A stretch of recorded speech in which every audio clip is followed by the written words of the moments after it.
I have all bad days. I think I need help. What's your name? What's going on? I don't know.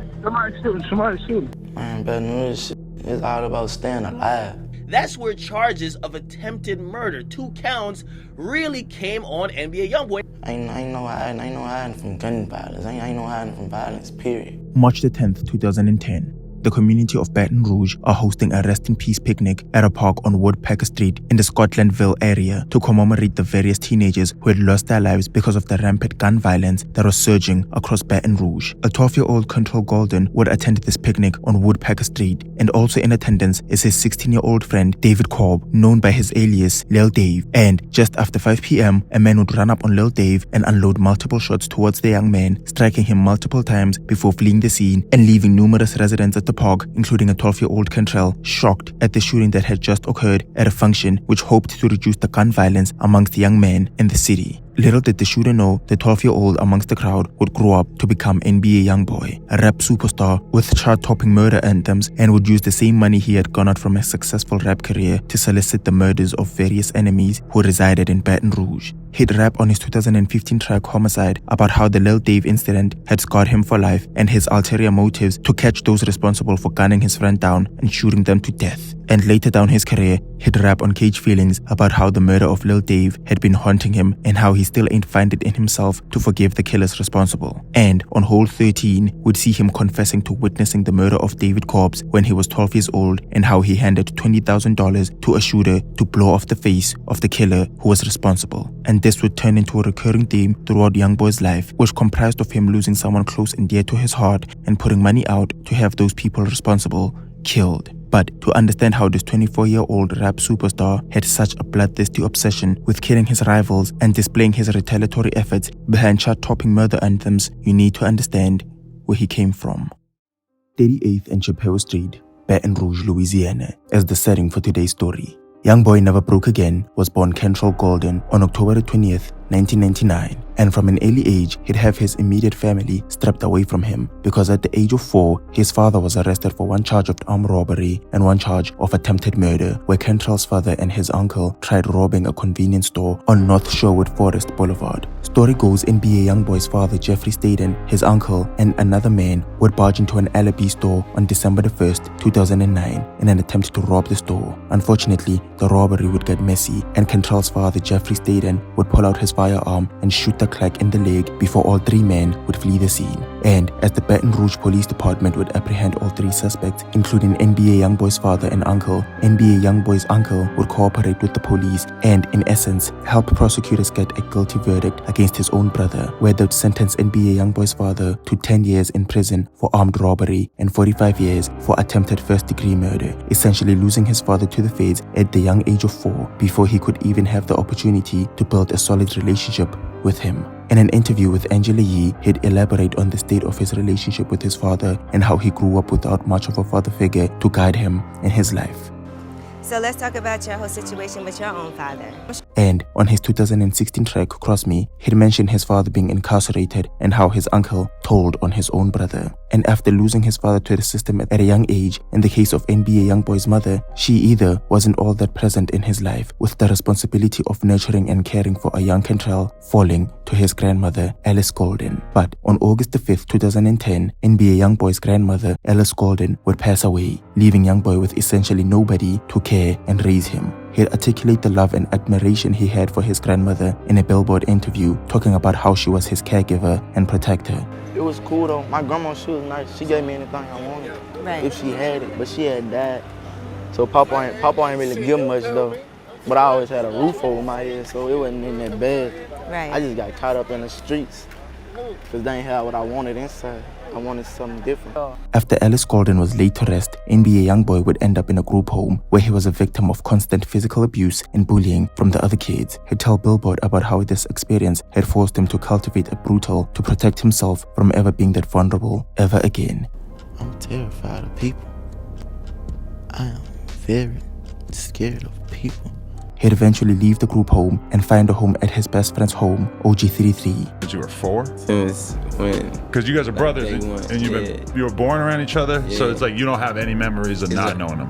No, it's like you know how both our dad is split up, you know what I'm saying? So we got the same mamas. It's okay.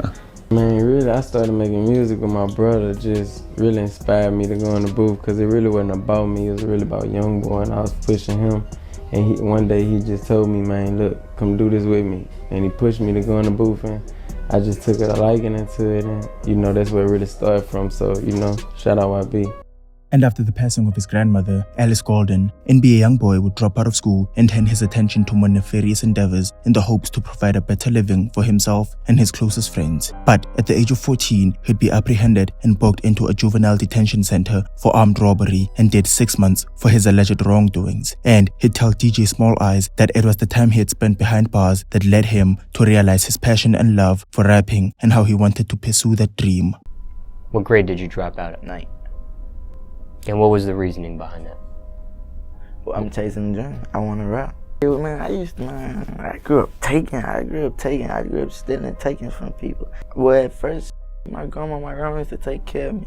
When my grandma died, I got booked for robbery at my age 14. I did like 6 months in Toulouse.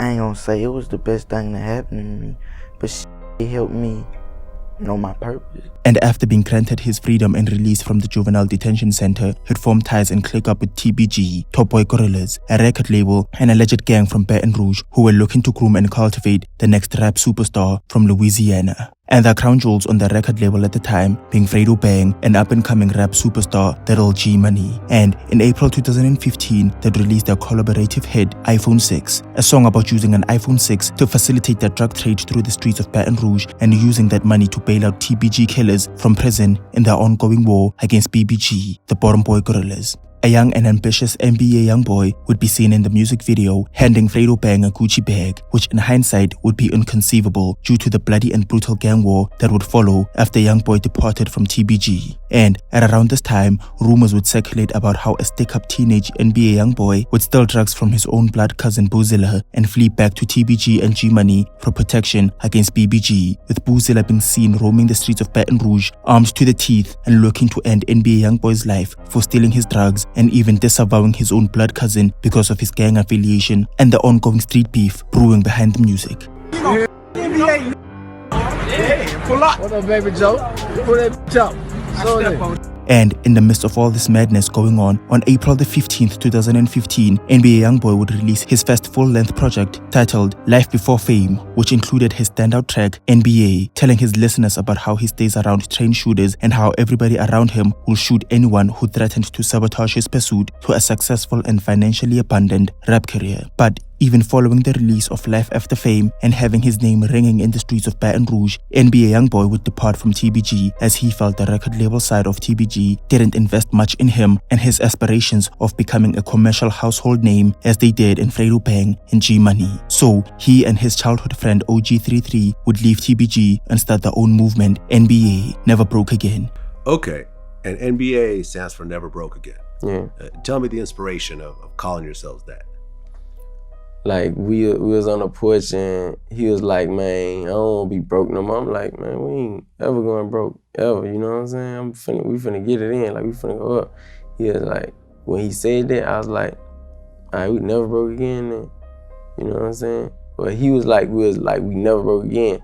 So when he said that, like, that's when we started it right there. And from that day forth, NBA YoungBoy, his childhood friend OG33, and various members would vow to stick by Kentrell's side and gun down anyone and everyone who threatened to come in between them and their pursuit to become gun-toting rappers, getting paid as much as basketball players from the National Basketball Association. But behind this pursuit to unfathomable riches, there'd be an ample amount of bloodshed on the streets of Baton Rouge. Late October 2016, McKinley High senior Keandre Boozilla Riggs, NBA YoungBoy's cousin, is sitting in a car a block away from his house. He's on Instagram Live talking recklessly about rival gang members who lost their lives in the ongoing war against Top Boy Gorillas up north. Get off my... Go pick your mother... brother up. Go pick your brother up.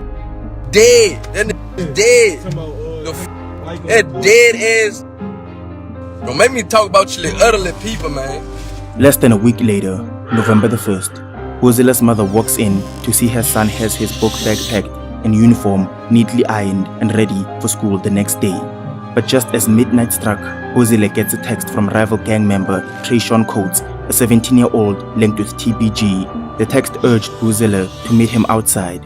So, in a split-second decision, Boozilla gets out of bed, grabs his bicycle, and rides out alone to Nebraska Street. And when he gets there, he's confronted by Trayshawn Coates and another man, 27-year-old Monty Carey. And after a verbal altercation, Trayshawn pulls out his firearm and strikes Boozilla 3 times in his torso. And after he fell to the ground, investigators say 27-year-old Monty Carey would go through Boozilla's pockets and search for money, his phone, or any jewelry to sell, all while Boozilla lay there, taking his last breath of life.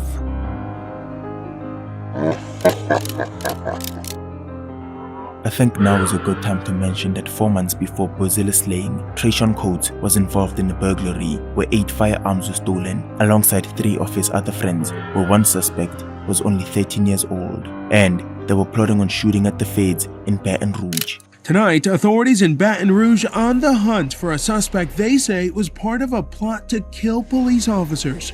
3 other suspects and a 13-year-old taken into custody. The alleged threat uncovered after a failed burglary attempt at this pawn shop Saturday. 8 guns stolen. One of the suspects telling police the plan was to steal ammunition to target police officers. At the time of Boozilla's murder, Trayshawn was out on bail, which was posted for $5,000. Now, not even an hour after investigators were knocking at Boozilla's home to return his bike and the tragic news of his death on Nebraska Street, residents were peeking through their blinds, and all they could see were 2 things: a barrage of police officers on the streets and a silver Hyundai with 4 men inside. Telandrick Norman, Derek Geis, whose little brother, Darius Geis, was the starting running back for the Washington Commanders, an unnamed individual, and of course, Kentrell Golden, NBA YoungBoy. They were looking to retaliate for the murder of Boozilla, but to their disappointment, they couldn't find anyone to retaliate against. So, at 9 a.m. the next morning, residents spotted that same silver Hyundai driving past, but instead of roaming around South Baton Rouge without a clear intent, this time they had a target in mind. They lived on Kentucky Street, 8 blocks away from where Boozilla was killed only 9 hours prior. Derek Geis as the driver, with NBA Self-Paid as the passenger, with Kentrell and the unnamed suspect in the rear. So, Derek pulls over on Kentucky Street. NBA YoungBoy and NBA Self-Paid both hop out and unload 37 rounds on 2 men sitting on the porch. As there's no time to sit around and see whether the targets were hit, they both jumped back inside and fled the scene, to only find out that one of their own passengers was hit in the neck by a bullet. Just after midnight, Baton Rouge police went out to Nebraska Street. 18-year-old Keandre Ricks was found dead, lying in the street, shot multiple times in the chest. Neighbors in the area tell us they saw a silver-colored Hyundai with 3 people inside driving around the area late night and into this morning. Then, shortly after 9:30 this morning, police get a call from a man shot once in the neck around the LSU Lakes. When they finally found him, he was in a silver-colored Hyundai. He was transported to the hospital and listed in stable condition as of now. Now, there's a theory floating around that the person responsible for the victim who was hit in the neck might have been somebody from his own entourage who shot him by freak accident. Here's what Boulevard Quick, a high-ranking TPG member, had to say on the matter. He got attempted murder for hitting his partner because he didn't know what he was doing. Man, them ain't no gangsters, man. Gang. I believe in them bad boys. August 28th, 3 weeks and 5 days after the non-fatal shooting on Kentucky Street, NBA YoungBoy and his crew fly out to Austin, Texas, where they're scheduled to perform at a concert that night. 2 weeks before that, back in Baton Rouge, police had closed in and arrested the driver in that drive-by, Derek Geis. And little did YoungBoy know that the Baton Rouge Police Department had an arrest warrant with his name on it. They were charging him on 2 counts of attempted second-degree murder and would have him extradited back to Baton Rouge to await his trial. All this is happening amidst rumors that big record labels were seeking his signature for a lucrative recording deal. And when word of record labels trying to sign YoungBoy hit Baton Rouge, it left a bad taste in some people's mouths. The real Gee Money, TBG's most prolific rapper at the time. He served as the mentor to YoungBoy prior to the relationship going sour back in 2016 over the lack of support TBG showed to YoungBoy on the music front. Yeah, that like my little partner. He used to be like my little brother. He stayed with me and everything. Like everything was still all good until he started, you know what I'm saying, like doing his own thing, getting him a little buzz, getting a little money. He just got the big head and just started like in it, like the feelings he been feeling probably deep down inside that he was scared to put out. He let that out once he got a name and got from down here. He mad about his sister too though. About his sister? Yeah, I had her a long time ago. Oh, okay. Yeah, he mad about that. He wasn't really tripping on it back then though, you know what I'm saying? He be calling me big brother. You know, I guess he just let that fame because now he feel like he just knew whoever he supposed to be, whoever he called himself. So, after leaving the gang behind, he started his own clique in NBA alongside his closest friends, NBA Self-Paid and NBA OG33. And after TBG members Trayshawn and Monty shot Boozilla, YoungBoy's cousin, this gave him even more reason to hate TBG. So now, NBA and BBG had a common enemy up north. And after YoungBoy pleaded guilty to all his charges and had them reduced to aggravated assault in May 2017, the power dynamics were on the verge of shifting in Baton Rouge because TBG were not only at war with BBG anymore, they would have to look over their shoulders for friends turned ops in YoungBoy and OG33. First at 6 o'clock, a sobering admission today by city leaders. Baton Rouge has a gang problem, and right now steps are being taken to stop gangs from wreaking havoc. A crime news conference scheduled hours before chaos broke out once again overnight with multiple shootings across the city. NBA YoungBoy would be released from jail in August 2017, and after 9 months being in the slammer, record labels were at his mercy. And with his new song Untouchable peaking at number 95 on the Billboard Hot 100, this wouldn't only set the scene for YoungBoy to become Baton Rouge's most prolific rapper, but it would also spark rumors of him putting bounties on rivals' heads, all in his conquest for power and this raging gang war in Baton Rouge. Tuesday, March the 28th, 2017. Two detectives from the Baton Rouge Police Department walked into McKinley High with an arrest warrant in their hands. They were there to arrest Trayshawn Coates for the murder of NBA YoungBoy's cousin, Keandre Boozilla Riggs, on Nebraska Street. 2 days after Boozilla's murder, Keandre Taylor, his mother, said she had been getting calls from promoters who had kept Boozilla under their radar and wanted him to do a show in Georgia. But unfortunately, Trayshawn Coates had stripped that dream away from Boozilla. Monty would be arrested a week later on April the 8th. We will continue building our cases, and you will continue to see us. And yes, when we arrest you and they get out of jail, you're going to see us again. And yes, when we arrest you and they let you out of jail again, you're going to continue seeing us.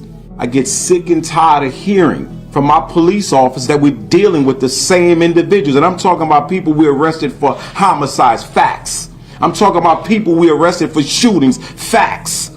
And while residents were hoping justice would be served, a small minority of men were looking for some get back. And on September the 10th, 2017, they would find what they were looking for. Because midnight on Dallas Drive, Baton Rouge, Gee Money was in studio with 4 other men and his close friend, Fat Chapo, working on his second studio album, G Code 2. This is only 2 weeks after he released his scathing diss track towards NBA YoungBoy, where he mentions not kissing NBA YoungBoy's sister after she swallowed his nut. Back in the studio, somebody goes on IG Live and gets Gee Money on camera, where he mentions all his shooters riding around in Hellcats.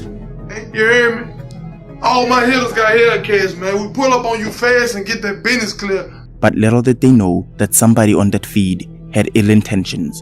And while Gee Money was still in the studio crafting his next body of work, NBA affiliate NBA YoungBoy was on his way from Nunes Road, Louisiana to Dallas Drive, Baton Rouge, a 37-mile journey with one heinous intention in mind, ending Gee Money's life. He, NBA YoungBoy, and OG33 were all a part of TBG prior to YoungBoy leaving the gang when he felt that the label weren't giving him the recognition he deserved. Do you know the guy that's being charged?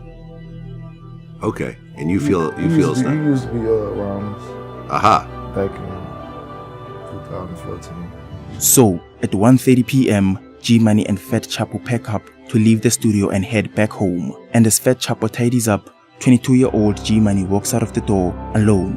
only to be met by NBA affiliate Lil Pep, who shoots him 3 times, with a fatal blow hitting Gee Money's head. When the paramedics arrived at the scene, they would lay Gee Money's head on a pillow, a gesture NBA YoungBoy uses to mock his ops till this day.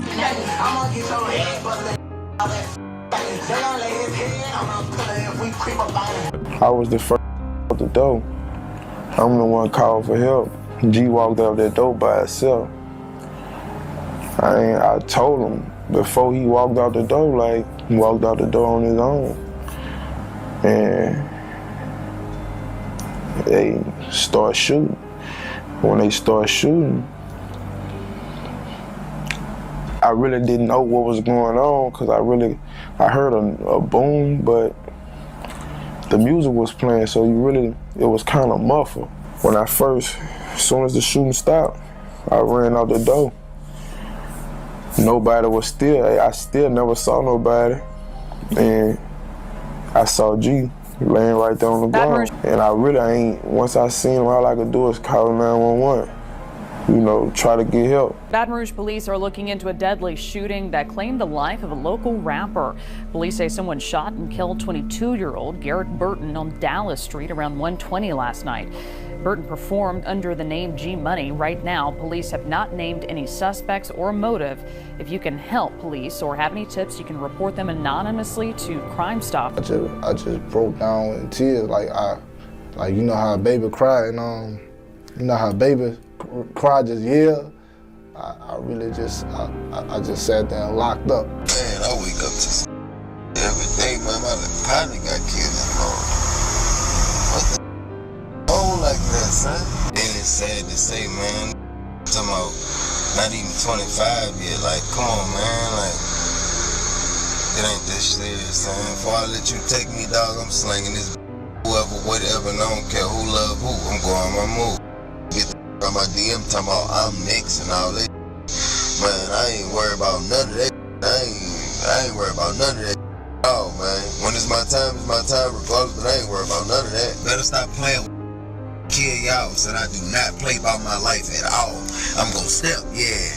I don't give, I'm gonna die about it for real, And following the murder of Gee Money, the rap career of NBA YoungBoy would grow from strength to strength. With his biggest threat in Baton Rouge being murdered in cold blood, he'd continue releasing a boatload of music and implying in some lyrics that he may have been engaged in murder for hire to get a bunch of his ops out the way. On Ride On 'Em, he'd refer to his lack of hesitation to drop a bag and have his ops killed. On his 2022 release, Richest Op, he'd rap about paying a fee and leaving an op's brains busted on the streets on Diddy Thug. And in Bitch Let's Do It, he'd rap about how they laid someone on a pillow after he should have crept up on them and took their life, and referring to how he was the first to put rap money on people's head and how he went crazy with bodies. Then, on June the 8th, 2018, NBA YoungBoy would drop one of his most prolific songs to date, Outside Today, a catchy melodic masterpiece about his attempt to stay inside the house and evade media presence outside his home amidst all his legal problems. The music video would open up showing his then girlfriend and baby mama Ginia walking to the front door and telling the paparazzi to leave the premises. He'd rap about his proclivity to shoot anybody in the face for daring to disrespect him, and claiming how anyone who wanted to join NBA had to catch a body first. Outside Today would be a mainstream success for NBA YoungBoy and would chart on Billboard's Hot 100, peaking at number 31, making it his highest charting song. And this was only the beginning of the success NBA YoungBoy would see in 2018, because 6 months later, after dropping Outside Today, on June the 28th, he'd drop his debut album Until Death Call My Name, with tracks like Solar Eclipse, Overdose, and his deeply introspective and vulnerable track, Genie, where he tells his fans about the torment and abandonment he felt when he was locked up in prison, his proclivity to get mad, spin the block, and shoot at his ops, which could be a telling reference to that shooting on Kentucky Street that almost had the cops convict him on 2 counts of attempted murder. And he'll confess about how his depressive state of mind had led him to consume copious amounts of Adderall and lean. And despite YoungBoy expressing his struggles and torment he had been enduring, on this album it was littered with murder anthems about him confessing to having hands in various murders. Until Death Call My Name would perform exceptionally well on the charts, selling 43,000 copies first week and charting at number 7 on Billboard's 200s album chart, making it his most successful charting album. But with all this success, YoungBoy didn't know he was about to lose somebody extremely close to him. 3 weeks after Gee Money's passing, NBA YoungBoy and his manager Big Dump are in the City of Angels. Big Dump heads to exotic car rentals and picks up a Lamborghini Huracan to ride around for the weekend. That same night, for some vague reason, NBA YoungBoy would grab the keys and rides out alone to Romaine Street, West Hollywood. And shortly after 10:30 p.m., police would arrive at the scene to find this wrecked Lamborghini with no passenger inside. That's because Big Dump had gotten a call following the car crash and had rushed the young boy to a nearby hospital, which might have saved the young boy's life. A mysterious Lamborghini was crashed, okay?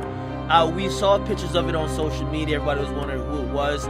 We got reports that it was a rapper. Supposedly, after the car got crashed, they hopped out of that car and hopped in a Bentley. And yet to find out it was NBA YoungBoy. He raps on life support. I'm like, bae, I could have died that night. My whip had flipped over. And as TBG members were still mourning the loss of Gee Money and probably punching the air that YoungBoy didn't lose his life in that brutal car crash in West Hollywood, it wouldn't be long before they would have NBA mourning a loss of their own. Because on May the 4th, 2018, a black SUV would roll up on Big Dump and a 32-year-old woman. The man would aim his assault rifle and unload multiple shots, hitting Big Dump and the woman. And as soon as the police announced Big Dump's demise, it's as if everybody on TBG would put their mourning to the side and the insults would rain down on Big Dump. From Fredo Bang. Talking about dead party. It ain't like I'm on this talking about Fat Boy and that extra large coffin he got. Let Yoshi. Hey, look here, this how I'm feeling today. I wasn't gonna let y'all listen to this, but that. Spin again, yeah, I'm smoking on that right. Yeah, I'm smoking on that truck, yeah. And now deceased rapper, Jada Younging. Put this on loud, man. We're smoking on dump. And somebody in particular couldn't stop running his mouth. Boulevard Quick. It seemed like after Big Dump's demise, he couldn't get a hold of himself and had YoungBoy's name in his mouth a little too much. 3-3 in the dorm with me. He had just came to the dorm that night. That morning, I walked up to his bed, woke him up, punched him in his stomped him out. He on himself and told the people he cannot be around me or Fredo Bang. Yeah, that was 3-3 said. He cannot live around me or Fredo Bang. Let me see. Fredo Bang and Quick wants to get YoungBoy. Fredo Bang and Boulevard Slow. Man. Yeah, man. YoungBoy, man. Tell me about that. That your big long dick. I'm talking about a dick so long that go through her and any daughter she ever had. And any daughter she dream about making. Fuck that. I had woke up this morning, everybody in my earbuds talking about the little boy Quick was talking about me. But I really got on him to tell him that I'm sorry. I came to tell little Boulevard Quick that I'm sorry. I'm sorry that I made you cry, boo. I'm for real. Cause I wasn't being mean. Like somebody was on my thing, like I'm reading now, and somebody said, oh, somebody hit me, he's their friend. So I said, f*** his friend. I'm like, I feel like anybody that don't like my children, and that's how I am. If you don't like my children, you know, f*** y'all. But I ain't tripping.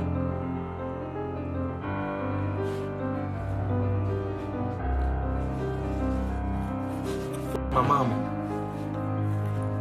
I ain't see that either. And if all this tension wasn't already enough, Boulevard Quick had a message for YoungBoy in his music video, Never Lurking. Yo, TBG Gorilla Gang, long live Gee Money.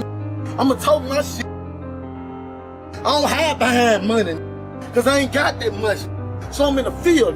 You can't be, it must be counterfeit. You drop the bag while I'm still breathing. I got breath in my body, fake ass boy, pull up. Gang. And it would all come to a halt on November the 26th, where a resident heard 6 shots fired at the Lakeside Villa apartments, and when he looked down from his balcony, he saw a man fleeing the scene and his neighbor brutally wounded, lying lifelessly on the pavement. It was Boulevard Quick.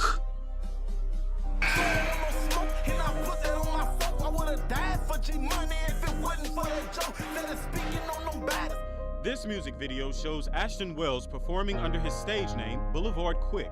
Baton Rouge police say the local rapper was shot and killed at his home at Lakeside Villa Apartments on Wellwood Drive after midnight. I was in bed and my balcony is right above where it happened. So I heard about 6 shots go off. Chase Corley has lived in the apartment complex for 4 months. He says he saw someone he thinks may have been the shooter running away. I wasn't able to see the guy, but I saw him take off running through the corridor right there, the little hallway, into the woods.